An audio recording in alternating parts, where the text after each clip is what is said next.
very special episode of Here Is What I Stand For. And today we have another special guest, Posh, Oasha, Popo Posh, which you cannot say any of those nicknames. But yes, my dearest cousin, who I think is a good guest because she's a police officer. A Black woman police officer. So yes, thank you for coming. Thanks for having me. Yes, tell us a little bit about yourself. So a little bit about myself. I was born and raised here in Kansas City. I grew up in South Kansas City. I went to Hickman Mills High School. Mm-hmm. Well, Hickman Mills is no longer a high school anymore. It is a middle school. Whatever. I think they should have got rid of Ruskin, but not my choice. Whatever. Anyway. Graduated from Hickman Mills. I went to Park University. I played basketball at Park University for 4 years and got my degree in psychology. From there, I dibbled and dabbled in the industry because when I graduated college, I was like, what am I going to do with my life? You know, like, I spent so much time, and you all know, like, I spent so much time indulged in sports. Like, when sports was over, it was weird. It was so weird to actually indulge into a big girl, like, you know, adult life. Yeah. So, graduated. I think I like in and out jobs here and there.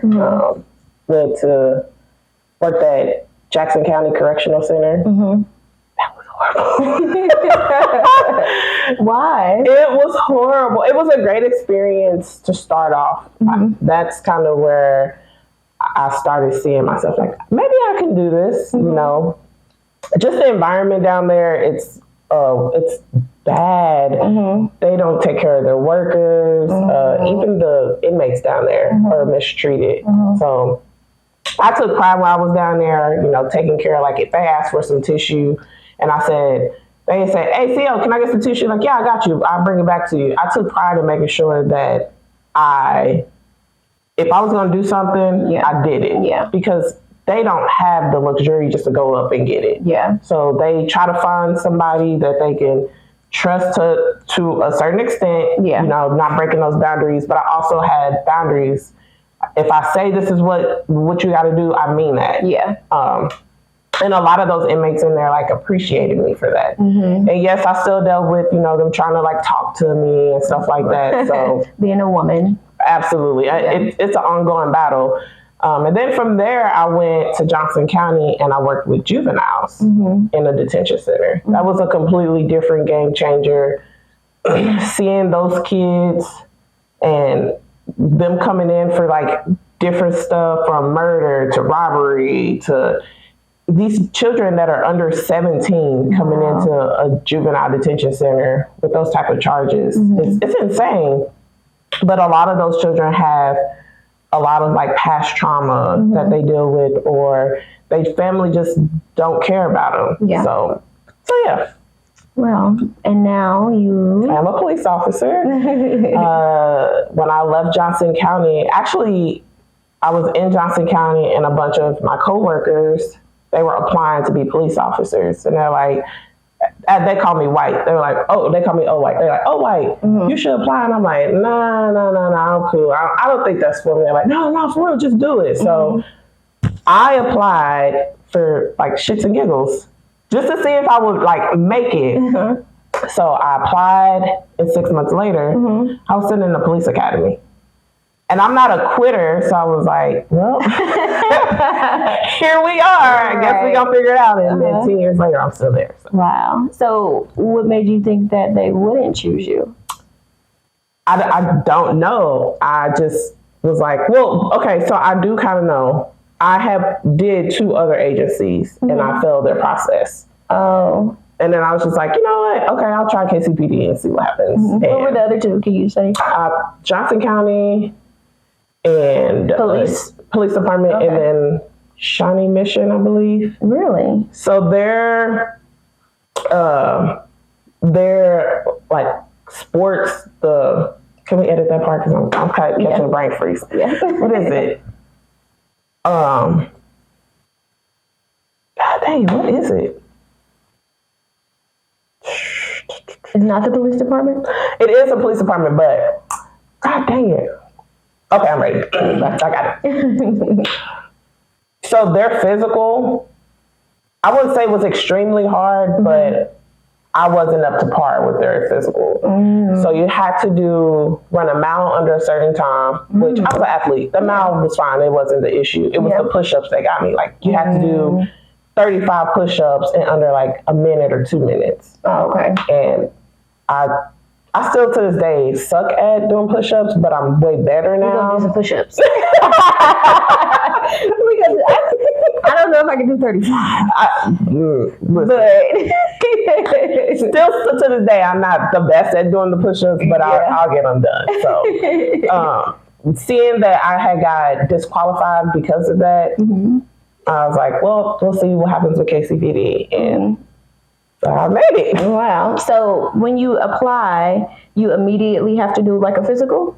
So you apply, and then, well, for KCPD, you apply and you fill out the paperwork, and then you have to do your written, which you have to do a written test, and immediately after written is the physical. Their physical is completely different. Okay. It's way different. In what way? It's in the gym. It's showing your agility, your ability to run, jump, pull a dummy. It's like anytime I tell people like, hey, you should apply, they're like, well, what's your physical? Like, I pull up the YouTube and I'm like, this is what it is. All you have to do is run out in the gym like 3 laps, jumping over a fence, you jump through a window, you're going up and down stairs, you have to pull a dummy and then like carry a baby. So it's easy to an extent, but it is challenging. Yeah, that seems like more geared towards what you would actually do in the field, whereas the one in Shawnee and the other place, I feel like I did that for ROTC. When I was in college, you had to, do the physical, run the mile in how many miles? Like 2 miles or something in less than 20 minutes. The push-ups, the sit-ups, that seems more like Army focus rather than like what you're actually going to do in the field of being a police officer. In a lot of police departments, they are like militant based. Yeah. Not so much as it is now, but when I was going through almost like 10 years ago, it was they're in your face, they're screaming, they're yelling at you type thing. And only the strong would survive. It wouldn't be. It wouldn't be. And so it's just like, you have to be physically and mentally strong to do this job. Like you still do have to. Yeah. Now that I'm at the actual police academy, it's funny, 10 years later, I'm where I was at when I started.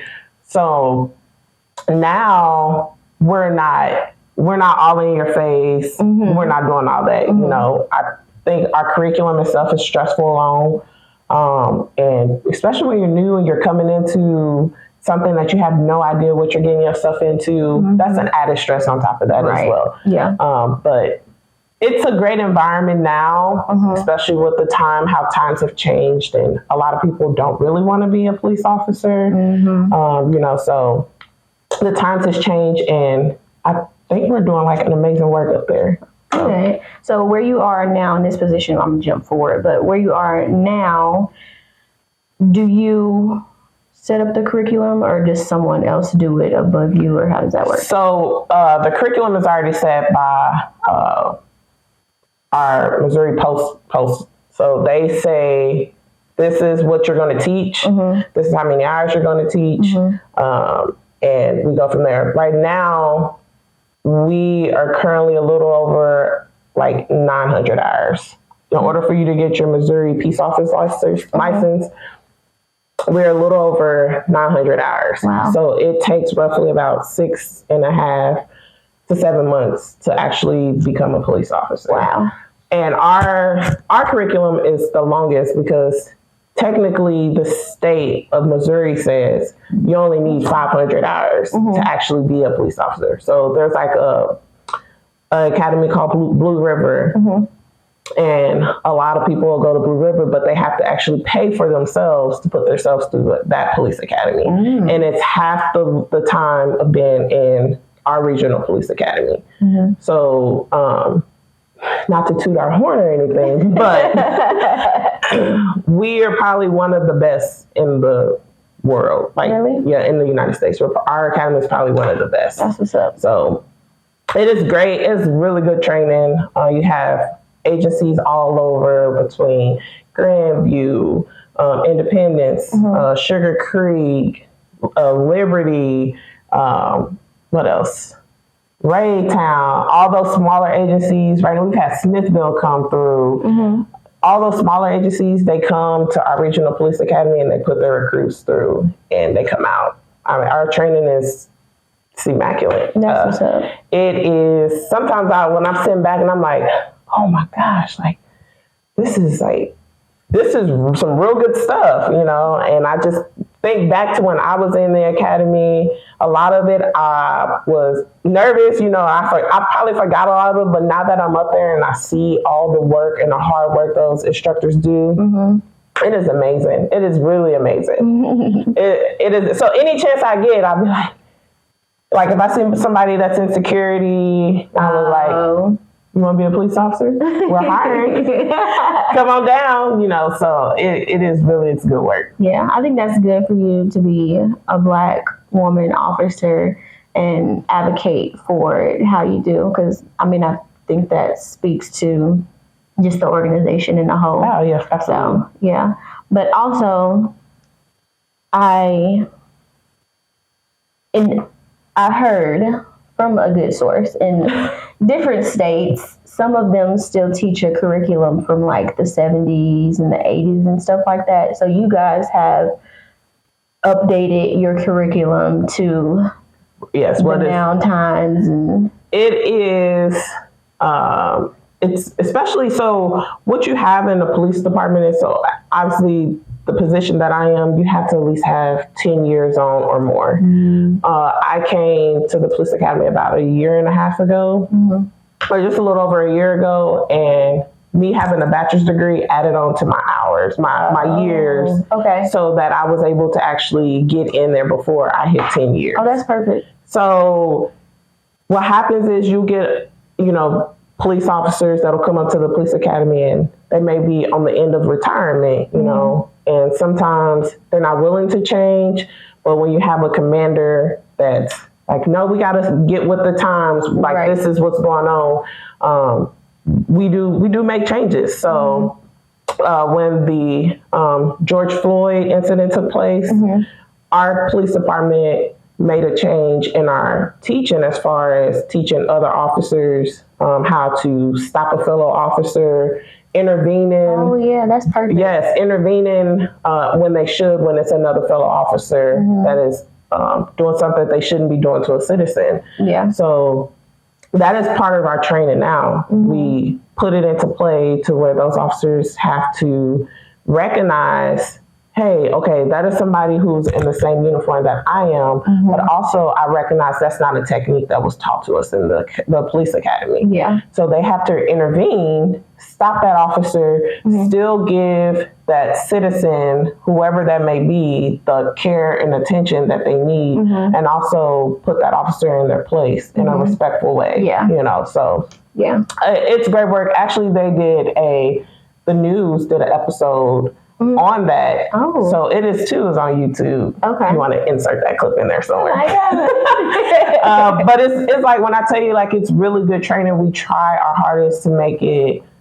Obviously, it's not going to be the training that we receive out there in the streets. That's the real deal, how we feel.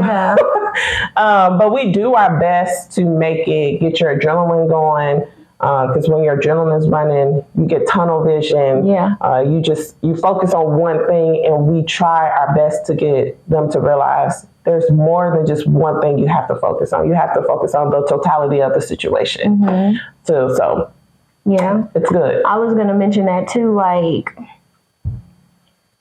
our parents teach us or try to teach us different circumstances and how to handle different situations. But it is different when you're actually in the situation. And especially if you are dealing with someone who is like more seasoned than you or authority figure, like how to respectfully be like, hey, like you do it too much. So it's difficult. Yeah. It can be difficult because there's been times where, there's a senior officer and they're trying to tell me what to do. And I'm like, that don't sound right. So as an individual, you have to be willing to step up and say, no, that's not right. Yeah. Or if you don't want to go back and forth with the senior, say, I'm gonna call our sergeant, somebody that's above both of us that can come in and make that ruling, so that you don't have to have those friction or the inconsistency between each other. When in doubt, I always go the sergeant route. And that has always been my go-to. For the most part, my work ethic at the job, I've worked hard, I've busted my butt.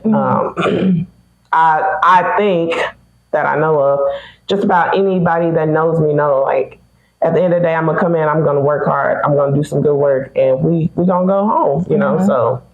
But this job is all about having fun too while you're doing it, so I'm no longer in the streets, and I miss it a lot, because I get to interact with the community, and a lot of the times getting to know the community, hearing what they have to say means a lot more than just going to a call, helping somebody out. There's been plenty of times that I went to a call and I ended up making a connection. So they will have my personal number, and if they needed me and they knew I was in the area or I was working, they would call and I would go over there and just kind of see what was going on. Sometimes it wouldn't be that I was answering a call. It could just be, I'm going to go do a follow-up. Let me go check on them, see how they're doing, because I had a call one time with a young lady, and her mom couldn't get her to act right. Like, she was acting out.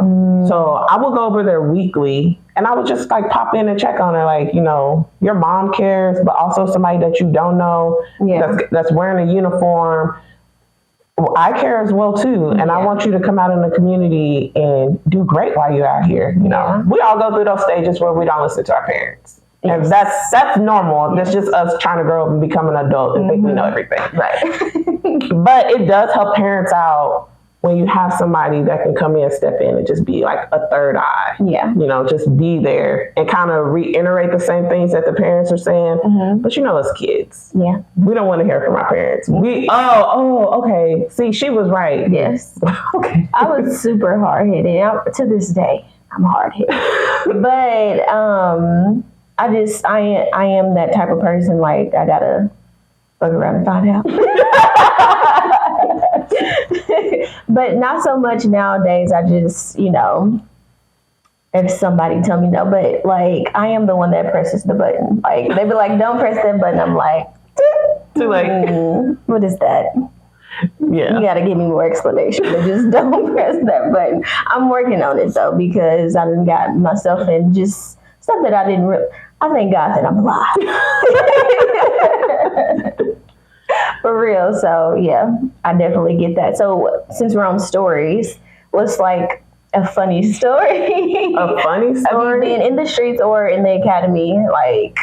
I don't know if I really have a funny story. Granted, I've been doing it for 10 years, so I'm pretty sure there's funny stories within that time frame, but more of the like crazy stories stand out than anything. So when I was in break-in, break-in is the period that you do like field training with the field training officer. Okay. We call it an FTO. I've graduated the police academy. So now I got on a real badge, a real gun, and a real uniform, and not the little cadet uniform, So I have all that on. I'm in the actual streets with a field training officer who is to see over me for the next 10 weeks and make sure I can I can do the job safely and properly. We get a call for a party who's suicidal. And we get there, somebody misses out front and says, he's upstairs, he's bleeding everywhere. So of course we run up the stairs. You ever seen The Walking Dead? Yeah. Of course. This is the only way I can because I'm looking and I'm like, so he cut his neck. Oh my goodness. As he's trying to kill himself. So he cut his neck and I can see all inside, I can see his throat glands, as he was talking, it was moving. He was talking? Yes. It was moving. He was still standing up. He had put the knife down at that point, and then he stabbed himself in the stomach 7 or 8 times. Oh my goodness. We ended up getting him some help, and the EMS came in. They whisked him off to the hospital. From what I heard, he did survive from that incident. But that right there was oh shoot, this is legit stuff that I have to deal with on a daily type thing. Yeah. So that was a moment where I was there were several moments where I was do I really want to do this job? But to have cool stories like that is kind of pretty. It's pretty cool, I think. Yeah. Oh my goodness. We're not gonna go into mental health of people, but it's sad. It's really sad. It's sad, but it's brave at the same time. Because I could never. I could never raise a knife to myself, let alone somebody else, but to myself, and cause harm to myself. That's another level of mental. When people are having these crises and they're dealing with a mental issue, they take the normal person. Basically, it's the normal person that they are is put in the back, and this thought in their mind is basically telling them everything to do. So it is scary. It is definitely scary. I am a big advocate of making sure taking care of myself, because the job can be overwhelming. It can be stressful, having to deal with kids at home, my own personal life, and come to work and have to deal with work life and just deal with citizens who are going through things. Yeah. It's a lot. So you have to for me, what I do for a self-care, I disconnect myself from the job completely. I don't think about it. I don't want to think about it. I still watch the news, kind of. Not kind of. Every morning I watch the news. But to me, I just be oh, okay. But other than that, I don't think about what I did at work, how things are going at work. I'm strictly about, okay, now I'm at home. I'll take myself on self-care dates. All the time I tell my husband, I'm taking myself out on a date. Yeah. And I try to do that at least once a month, do something that I like to do. I won't clean the house. I won't cook dinner. I won't do anything. I'm not taking care of them kids. They yours. I am doing something that I want to do. Sometimes I'll even I'll just take the day off at work and I'll just enjoy doing whatever I want to do. And then by the time the family starts to come home, I'm able to pour me into them. Yeah. And give them what they want. And I also like to play video games, so that's my other decompressor. I love playing video games. So that's another decompressor for me. And it works. How do you disconnect? Because that's for me, when I was in the field, when I was off, I was off. Off means I'm not getting involved in nothing I shouldn't be getting involved in. I didn't go places that I know generally has a high crime rate. On my off time, I would go to Overland Park or Lee Summit. And I'm not saying that Overland Park and Lee Summit don't have crime. Yeah. They do. Yeah. But compared to the crime that's in Kansas City, it's minimal. Yeah. And I do know that something can happen anywhere you go. Yeah. So that is not... I'm not oblivious to that. Yes. But I tend to go places where I won't see the same people that I work with every day. My friends, they're I have work friends and I love them to death, but I'm not hanging out with them on my off all the time. Yeah. Every now and then we'll hang out. I don't want to talk about work when we're hanging out. Right. Let's drink these bottles and enjoy ourselves. Like, let's talk about something completely different. So my son is into sports. He plays basketball. I still play basketball in a women's league. So, like, I have my basketball that I play, going to my son's game, being a sports mom. That within itself keeps me busy and occupied that I'm out of here. I'm disconnected. We had to schedule months in advance, it seems like, for this. My calendar is a hot mess. Like I tell people all the time, if you want me and my family to be somewhere, you got to tell me and I'm going to put it on the calendar. If it ain't on the calendar, it ain't happening. So now people have started to understand and realize, like, it's not that we intentionally try to be busy, of course, yeah, but also having young boys and knowing the percentage of them being in the streets or possibly getting into the streets. I'd rather get them involved in sports so that they don't have to want to go find love or a family-like environment from somebody out there in the streets. Not saying that they're not getting it at home, because they are, but it's something about a bond and a camaraderie that you have when you have teammates. They're at our house. Either the teammates are at our house or our son is at his teammates' house, which they've become family to us. Like, we're always busy between basketball games, kids wanting to come over and hang out, me working, like I work off duty, my husband works, so like our crazy life is all over the place. It's super busy. And I mean, I love it. Yeah. I complain at times. I'm like, we're gonna never get a break. But I love it because I enjoy seeing my son evolve. Like he went from playing in the YMCA, barking at the coach, bark like a dog. Yes, and I said, we can't do this. After that league was over, I put him in soccer. Like, this is probably more his speed. He was barking at the dog on all four, and he was like, woof! Oh my goodness. And I was like, yeah, okay, this isn't for him. So, like, I want to be a dog. The kids nowadays want to be trees, dogs. Everything. So, no offense to anybody, but...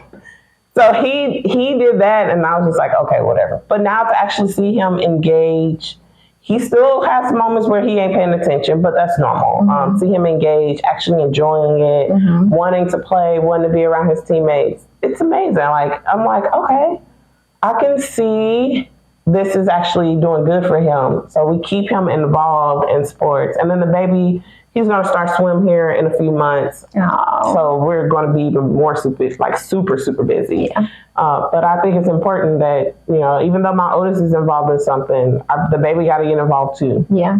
He got to be involved. I said too, because I wasn't getting in the water. We did that with the oldest. I ain't got time to be playing in the water. I don't need to know how to swim. You do.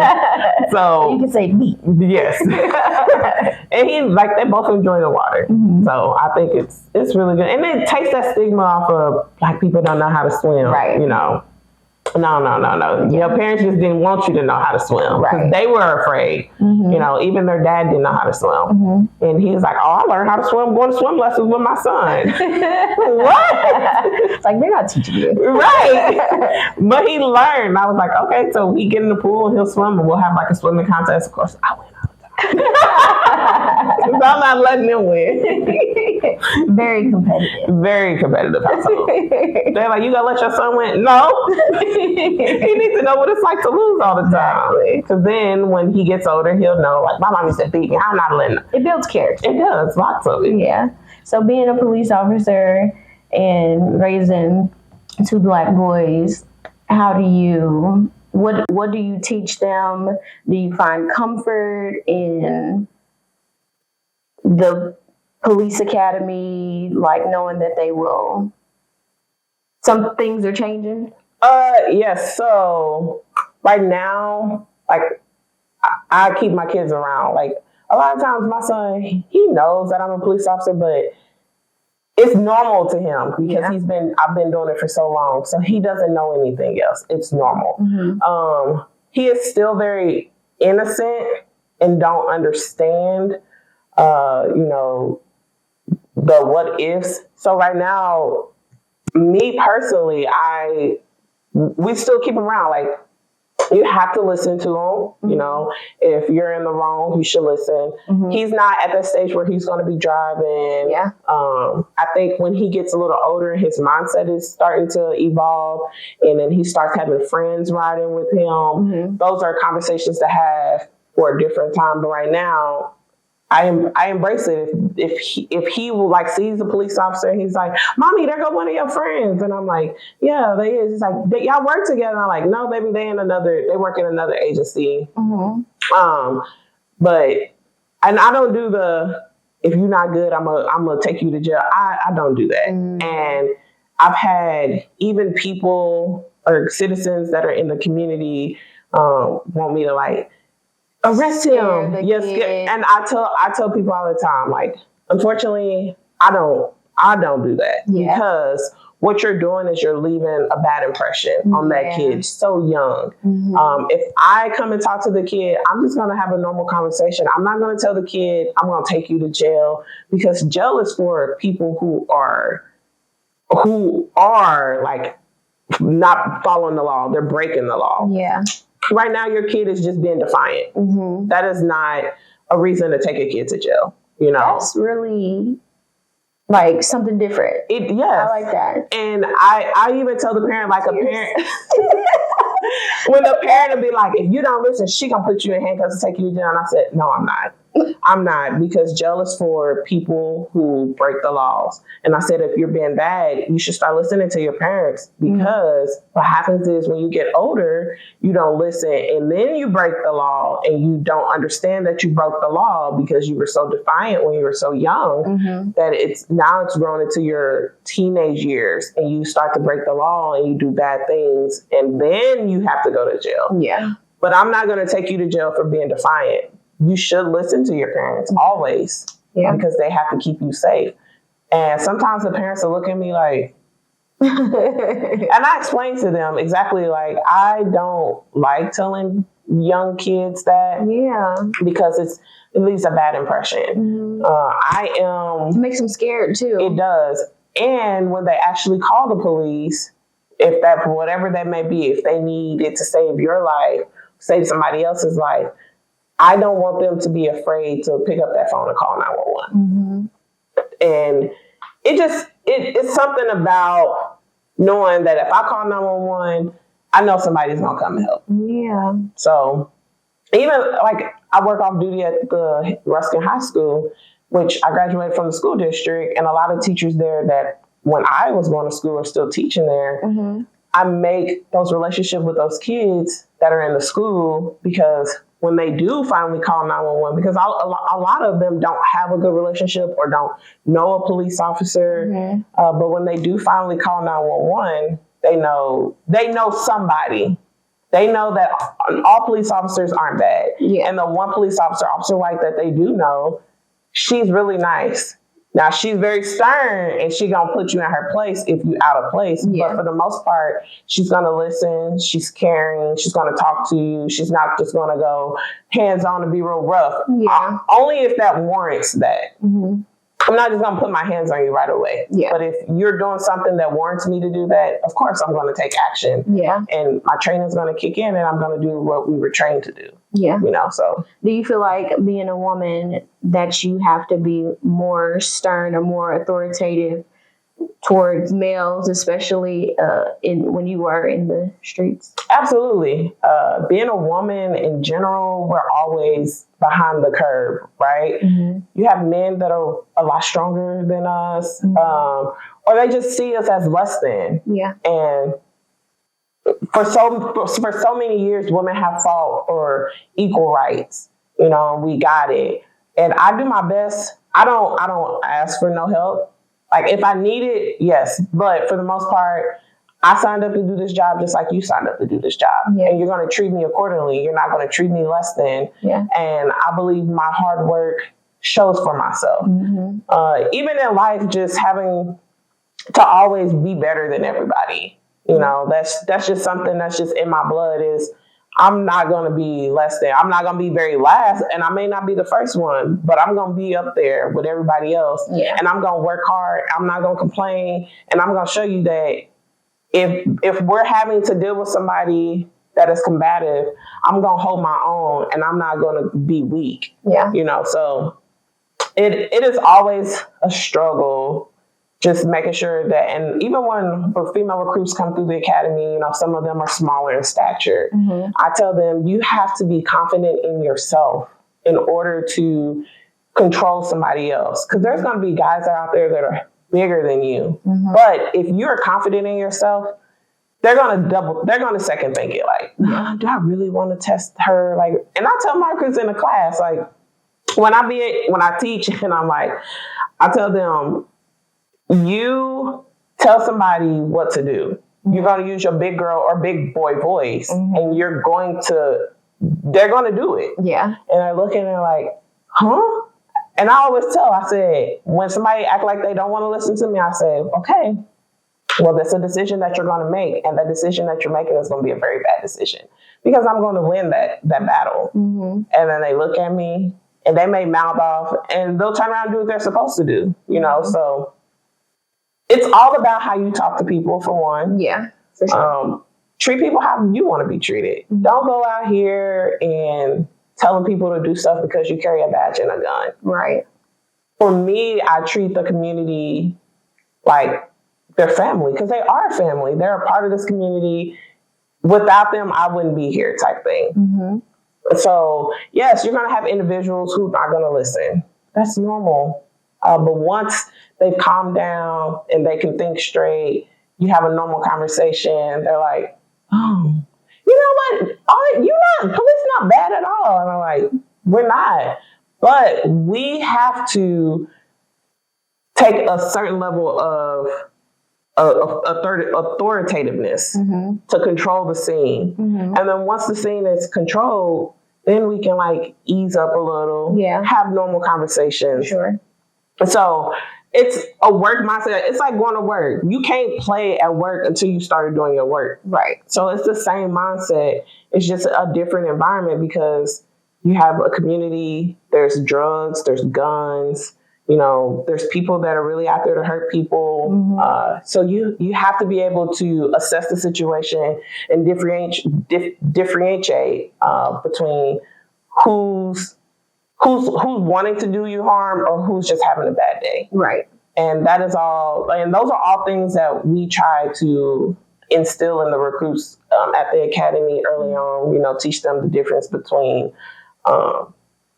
awareness, their awareness, and just kind of learning some body language of people. Mm-hmm. So, what other obstacles, or have there been any other obstacles that you've had to overcome during your career as a police officer? So I obviously been a mother.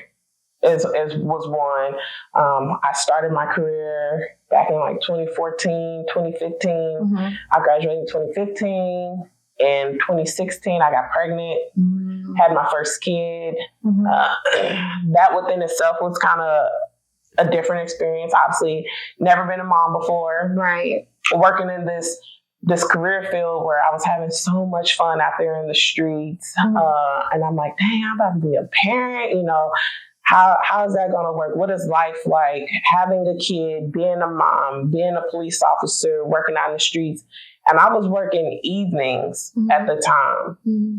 And so I would work from 2 p.m. to 12 p.m. Mm-hmm. And getting off work, obviously my days would change. Thinking about where am I going to put my kid at for daycare? Luckily, his parents, they're my in-laws. They're so great. They took our oldest baby for the first year of his life. It was a lot of driving involved, having to drive out to Kansas, pick them up, bring them all the way back out to Grandview, go to sleep at 2 a.m. to turn around and get up. Then dad would go to work at noon or 1 in the evening, and he would drop the kid off on his way to work. Okay. So we made it work. We did that for a few months. I eventually got onto days, and days helped out a lot. We put him in daycare, which Daycare, she's the best. Love her. Our baby goes to her now. Like, she's the best in town. Wouldn't trade her for the world. That's how I feel about my baby's daycare. I'm like, when you find a good one, you got a good one. Seriously, people like, I'm like, I know that my baby is taken care of. Absolutely. I know that she is love. She feels the love there, and she feels like it's a family, it's a community. So I'm like, you can't. And even if she was to raise her prices, I would still take my baby there, like you said, because it is the fact of knowing that he gonna be taken care of no matter what. Exactly. She gonna love them like she loves her own grandkids. Exactly. And I don't have no complaints about that. You can actually, and my place is affordable as well. Absolutely. So I get that. And that's why I was like, for a newborn, I don't think people realize newborns right now at daycare is almost like $275, $300 a week. Yeah, or I've seen some like $375. It's crazy. Yeah. And with everything that's expensive right now, I can only imagine how, parents who can't afford that. Yeah. It's just sad. And so having that affordability, somebody that take care of your kid, I can see him even when I'm at work, because she'll post little stuff on Facebook, so it's like great. So, I started to get the hang of this mom thing, working. I'm like, okay, I can add in off duty. I can add in some extra money here and there. And then, what was it, in 2020, I experienced a miscarriage. So for me, I would work all the way up until after the first trimester. And, obviously I would tell my coworkers were great. They were awesome, taking care of me, making sure you good? I'm like, yeah, I'm good. I'm hungry though. Let's go get something to eat. Right. So they would take good care of me. It's like my husband outside of home was at work, if that makes sense. Without the so just that care for you. Yes, they were caring for me. They would always check on me, and I had experienced a miscarriage, and that because before I was working off duty all the time. I was never at home. My husband basically was a single father, a married single father. And he would take care of the kids. I was just gone. I believe that having that miscarriage, God was like, slow down. It's not worth it. Enjoy your family.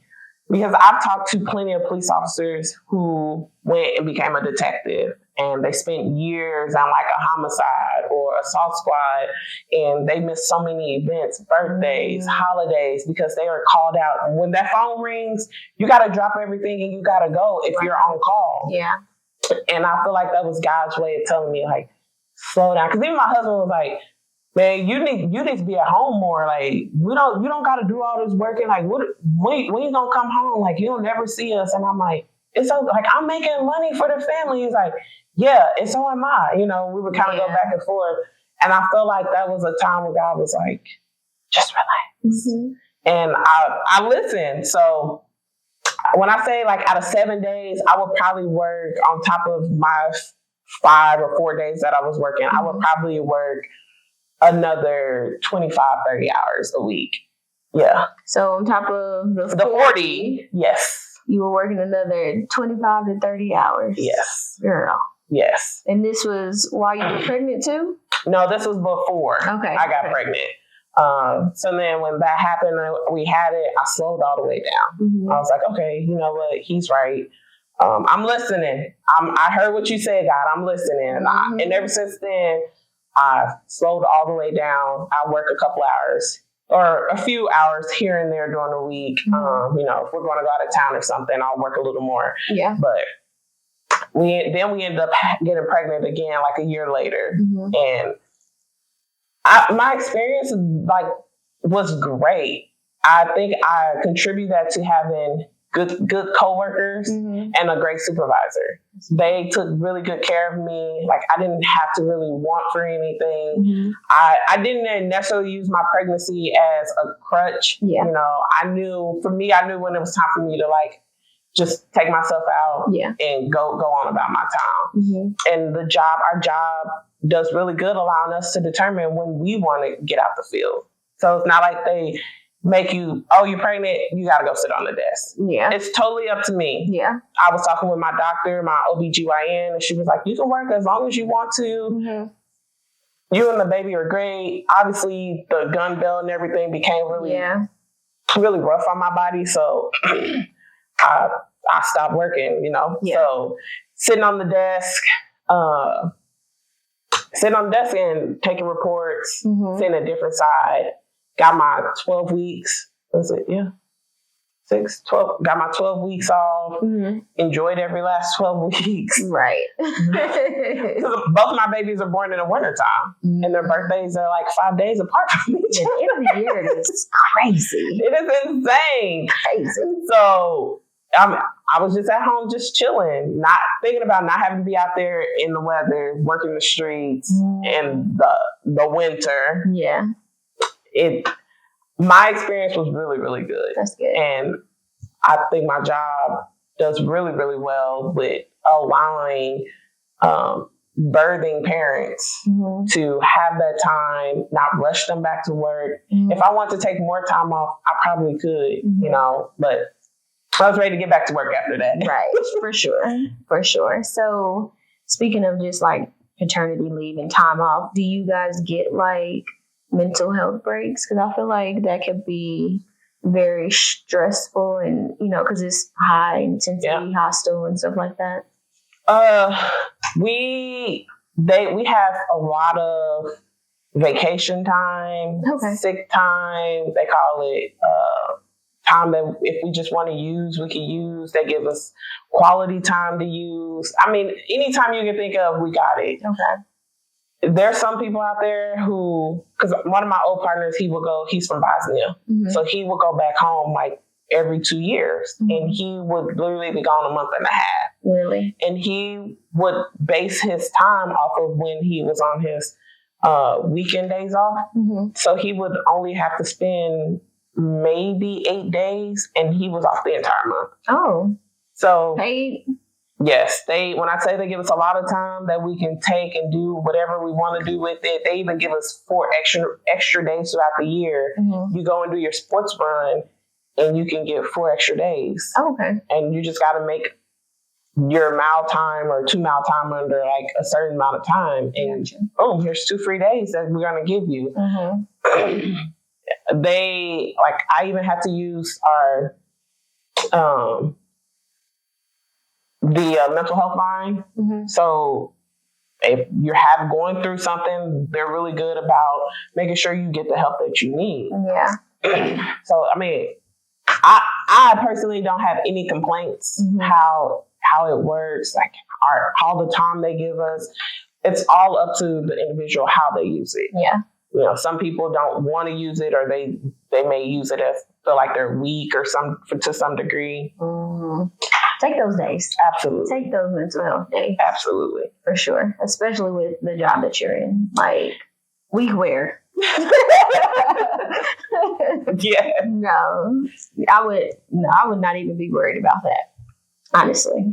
And I tell people all the time, it's you think you're gonna look weak to people, but you really are doing the right thing. Mm-hmm. Take those days. You're doing a disservice to yourself by not taking those days. Mm-hmm. And how are you going to be able to help the community if you're not in the right state of mind? Exactly. Yeah. Is there a such thing like of being overqualified to be a police officer?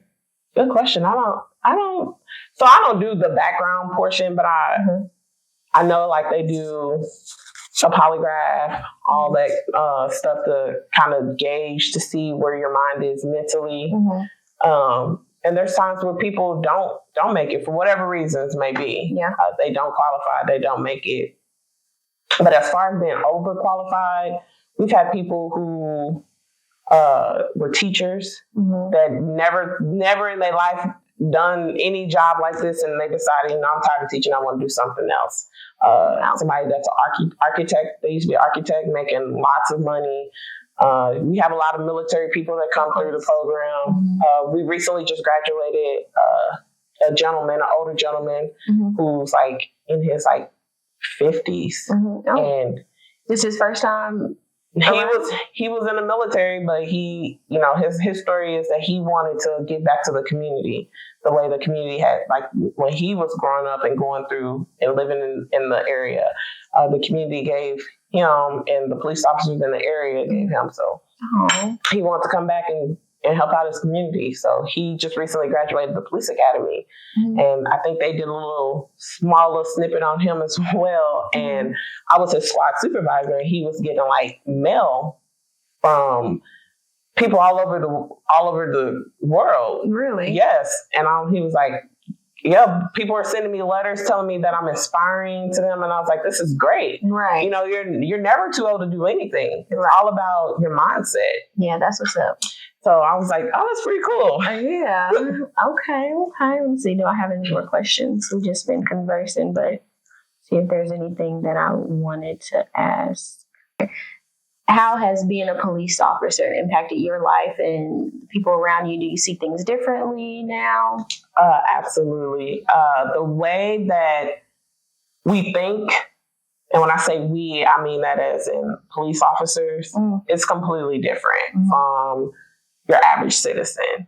You can see that even when the recruits come into the academy and they do certain things and you're like, that's not, your mindset has to change. Yeah. And we're preparing your mindset to change because it's going to change forever. When I go places, I don't sit with my back to the door. I always have to be able to see, you know, the entries, the exits. Yeah. And to me, I think that's just more of a situational awareness, which is everybody should be able to think like that. Should know you need to be situationally aware because at any point in time, somebody could walk through that restaurant door and do anything. Start shooting people, rob somebody. I was on vacation in California one year, and we were sitting down eating at a restaurant, and there's this app on my phone that alerts, like, tell me when ambulance or accident has happened. So I had it on my phone, and I put a setting to where if anybody needs, like, they need to be revived, that it will show my location. If I was nearby, I will get an alert saying this is where this person is, and this person is needing chest compressions or whatever the case may be. And just enough, the phone went off and it said, Roscoe's Chicken and Waffle. And I was like, you were there? Yeah, this is where I'm at right now. Like, what? And I saw an older gentleman that was at the front who was waiting to get in. He was having a hard time breathing. And the young lady, she was on the phone with the dispatcher and she was trying to do chest compressions to him. And I'm like, I said, stop, I got it. This man is still breathing. He's alive. There's no need. He just was unconscious. He wasn't talking. So I do like a little sternum rub and I say, sir, are you okay? And he's very like lethargic, slowly coming to. And he finally, like, I stayed there long enough. I'm just talking to him and I'm telling the young lady on the phone, like, just tell the dispatcher that a police officer is here. She's taking care of him. I'll be here until the medics come. And then the medics came and they put him on a stretcher and they took him and I finished eating my chicken and waffles. That's cool though, because I would have been like, but I also think, like, what if one of my loved ones is out and they're having a medical emergency and there's nobody around to resuscitate or give them the care that they need? I think it's very, very vital that every individual should go through some type of first aid class. You should learn how to do CPR. Like that would save so many people's lives, to learning how to do CPR until EMS or police get there to take over. It's so vital that everybody knows it. Like, even when people have babies, they should go through like an infant CPR class. It's completely different how you would do CPR on an infant compared to an adult. Do you have any resources for where someone can take that class for incident CPR? You can always call the your what's that? Pediatrician? I mean, what's that? No, it's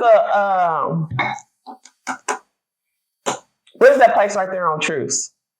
The health department. Oh, okay. Yes, you can always call the health department, and they can always direct you in the right place. Like there's classes that you can go and take. You just call and say, hey, I want to join the class so that I can get certified in CPR. Mm-hmm. We at the police department, we have to take a class every 2 years and get recertified every 2 years on CPR. I think this year they're going to make me be a trainer so that I'll be qualified to train everybody else at all the police officers on going through CPR class and our new recruits that are going through, train them as well. Okay. And do you all, because like at my job, we have learning courses that we have to take to stay updated on what's changing. Is that the same for police academy? Yes. For people who are already in the streets and stuff like that? Every year, so we have to have a certain number of hours to meet our post standards every year so that we can keep our commission license through the state. Mm-hmm. We have in-service every year. So I've already been through in-service. Most of the police department has been through in-service. So we do like defensive tactics.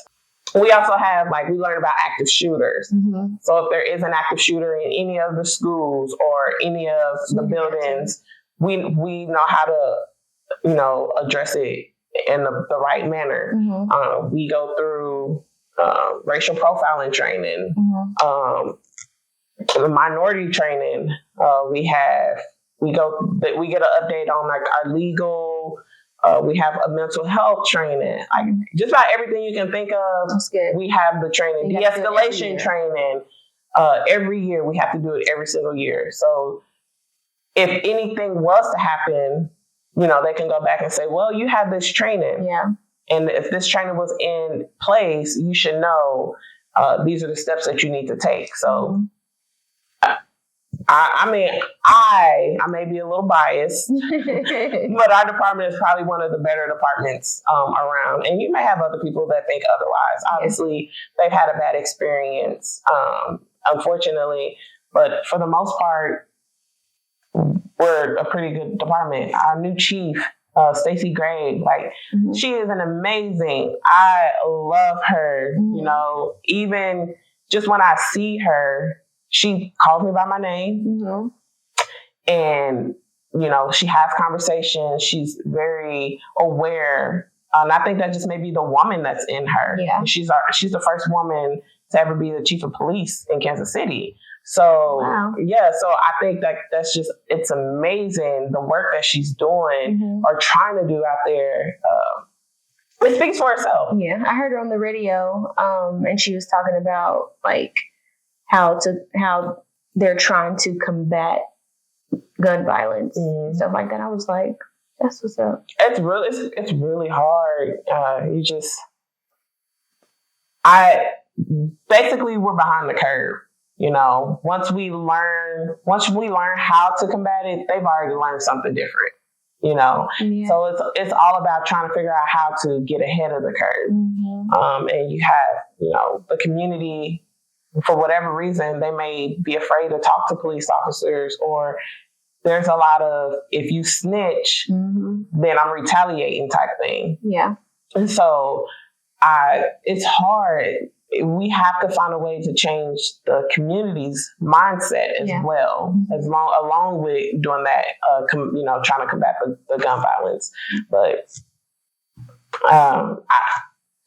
it's a work in progress. Yeah. And the mayor and the chief, they get together and, they work as a team, and it'll get done. Yeah.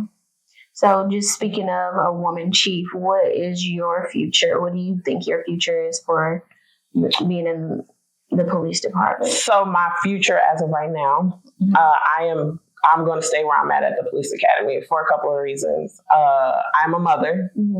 My kids will be indulging in sports. Well, my oldest is actually in competitive AAU, and he travels. So with the schedule, it's just beneficial to my family life. growing up, my mom worked all the time, and that's not because she had to work. I mean, no, it's not because she wanted to work. She had to work, to provide and keep up with the necessities that we needed growing up.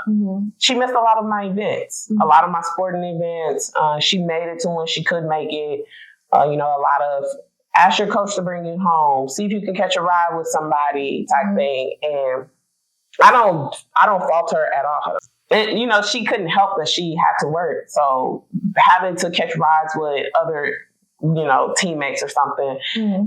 When I got older, I said, when I start having kids, I want to be involved and be at all these sporting events. Yeah. You need a ride, I'll take you to the game type thing. I want to be that parent. Yeah. And I mean, I love my mother to death because she did what she had to do as we were growing up. And without her, I wouldn't be the woman that I am today. So for now, I'm just going to stay here. And when my babies get a little older, the next step after the police academy would be becoming a sergeant. Okay. So that would be basically, I would have a sector of people that I am over. Yes. And I basically am their boss, and I will go back to the street. So that would mean I would be back on either overnight shift or PMs. There wouldn't be no days. So I would miss a lot of time with my family. And I don't want to miss that time just yet. Yeah. This is a vital time in my kids' lives. For sure. And I'm willing to sacrifice and put my career on hold to be there for them, because this job is going to continue to come and go. But the memories that I make with my babies as they get older, they're only going to be memories. And I don't want their memories to be, well, my mama was at work all the time. She was never at my games, So my baby, his team, they just came back from the Maybe Nationals in Wichita, and we took first place. And I was I'm so proud of the team. Like, they have come so far. They've worked hard. One of my best friends, she is the coach of the team. She just recently had a baby, and one of the dads took over the team and did so good with the kids while she was on baby leave. And now she's back. And she's ready to rock and roll. And I think it's so cool, to be a woman because the basketball world is mainly men out there coaching. Yeah. Mainly men. To have a woman coaching a team that's a national champion. Right. It's amazing. Like, it's super, super great. So I'm all for women in nature. Woman power. Like, yes, I'm all for women. Like, even when they come through the academy, I'm like, you can do this. Keep pushing. Like, this isn't the last. Like, I want you to push hard, work hard, fight hard. Because men are they're automatically going to have an upper hand. So we have to work that extra hard. So and I think your position is good too, because you get to positively influence the recruits who are coming in, and may or may not, their mindset may be a certain way towards a certain group of people. So you get to influence them, be a positive influence on them, and you are impacting a lot of lives and saving a lot of lives. Because of that. It is definitely a blessing. I didn't see myself teaching, but I love it. I love it. But also, I say kudos to the teachers out there that are really teaching our children in school. These recruits, they have to listen. Yeah. Our kids in school, they don't listen. They play games a lot. Yeah. So it is amazing to be able to see them see me as I want to be where she's at one day, and just give them the knowledge and the experiences that they need. It's great to see them come in, not know anything about being a police officer, and then 7 months later graduate, and they have some tools under their belt to get out there and save the world. Yeah. It's great. So my last question, this is my question I ask everybody. What do you stand for? What do I stand for? What is Posh Asha? A white. I stand for damn. Of course you're going to ask that. Why do I gonna have this? And you know what? I had that in mind. Like, she's going to ask me that question, and I'm going to probably draw a blank. And I am drawing a blank. Do I stand for anything? Right. What do I stand for? I'm giving you your answer.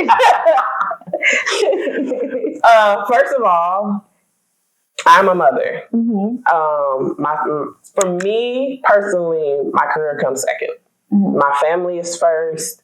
Without them, I wouldn't be able to pour myself into other recruits that are coming into the police academy, and for so many years pour myself into the community, because I remember, like I said, growing up, going to school, seeing those police officers in the school, how they not only just talk with us, they just had normal conversations with us. So being able to get citizens' mindsets to change, even if it's I could just reach one. Yeah. You know, reach one, teach one, right? Is that how you say it? Or is it teach one, reach one? No, you make that face. Did I have a dream about this? Did you? No. Yes. Last night I was talking to this other woman, and she said those exact same words. Yeah. What is that? That's weird. Okay, but yeah. Epiphany. I guess. Right. So, you know, you can't save the whole world. Even when dealing with the kids in the school, you have kids that are in the streets, and you know, unfortunately, some of them lose their lives to a gun battle or to the streets. But then you have one or a few that go on and they do great. Yeah. Right now, we even have a young lady that's in the police academy. She went to Ruskin. You know, she's in the police academy. There's off duty there, and then you have the director who's a police officer as well at the school district. He's doing so great out there with those kids. So it's all about just being able to give back to the community. It may not be a very fast turnaround, but if I'm able to get out there and impact myself on people that are out there in the community, showing them that I don't care what the news say about us. We are all have something different to bring to the table, to the community. Not every police officer you encounter is a bad police officer, because it's just like going to any job. You have a bad apple at every job. You know, they don't come in becoming a bad apple.